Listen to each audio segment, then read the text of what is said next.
What's going on, YouTube? Welcome back to the channel. If this is the first time you're touching down on this channel, welcome to Small Feet Big Heat. We talk sneakers, we talk streetwear, and everything in between. Cool grade 3s, that is why we're here today. I was moving like a pair of these was gonna fall in my lap. I definitely played myself on release day. I was expecting these to be an easy scoop. Congratulations, you played yourself. I really was. So I didn't enter any raffles. I didn't look up any stores that was getting the shoe near me. I was really expecting to just wake up late on release day, get on a couple of foot sites, check out, and move on with the rest of my day.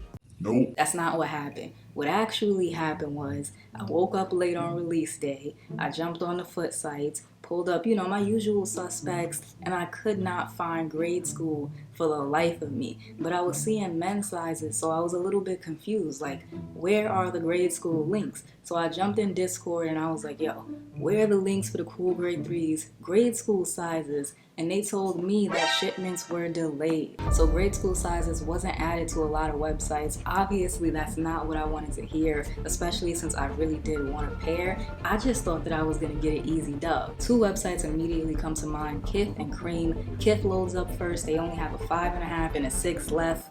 It was meant to be. And for those of y'all that go for sneakers routinely, y'all know Kith is always cooked. So somebody was definitely looking out for me. I picked up the size 6. And here they are, cool grade 3s.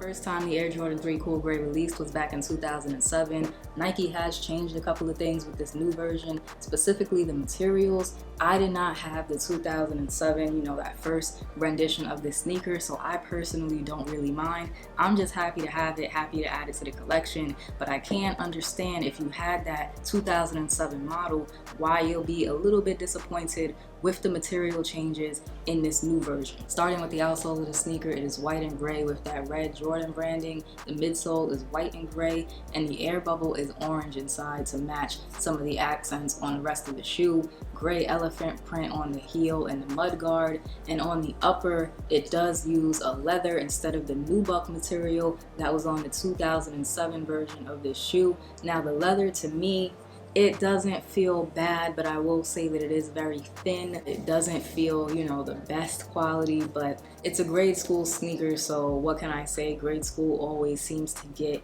the short end of the stick when it comes to materials. Well, I shouldn't say always, but a lot of the time we do get the short end of the stick when it comes to materials, so I'm sure that it does feel better on the men's pairs, but on the grade school version, this leather does feel, a little thin, a little disappointing. It is slightly tumbled, so at least it looks better than it feels. The tongue is not leather, that feels like a nubuck to me, and there is some darker mesh around the eyelets and the ankle collar of the shoe. And on to my favorite part, the red and orange accents. It definitely helps in brightening the shoe up, breaking up all of that gray, because without that, you would really just have an almost monochromatic Air Jordan 3. The orange airbag I already mentioned, the orange eyelets on the shoe, red Jumpman on the tongue, and on the back heel tab you have that red and orange Jumpman branding with the Jumpman, and it says Air right underneath it. White sock liner, white insole. One thing that I do want to say, I commend Nike on how far they've come with the Jordan 3 shape. I think it looks a lot better, the more recent versions of the shoe. However, I do think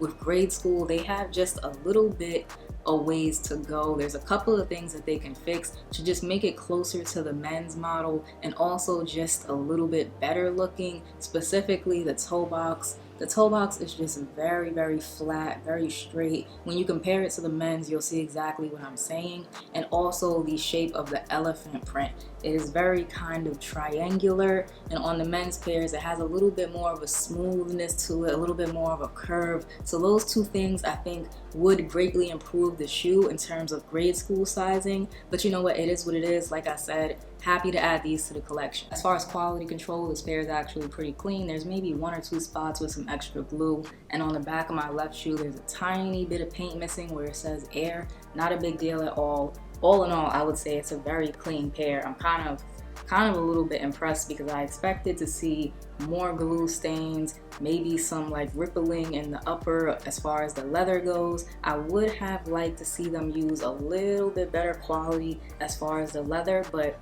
I'm happy with them. Down below in the comment section, let me know where the Air Jordan 3 falls on your list of favorite Jordans. Is it high up on the list? Does it not make the list at all? I'm interested in hearing your answers. For me, I think the Air Jordan 3 is a very versatile model. It leaves Nike with a lot of room for experimentation, and that's why I really like the Air Jordan 3. It's also a model I rocked a lot as a kid. My True Blue 3s are beat, and I mean beat, because I used to wear them so much. So the Air Jordan 3 kind of has a special place in my collection. I do intend to do a how I style video for these, so keep an eye out for that. But for now, enjoy the on foot. If you enjoyed today's video, remember to like, comment, subscribe, show a small YouTuber some love, and I'll check y'all out in the next one.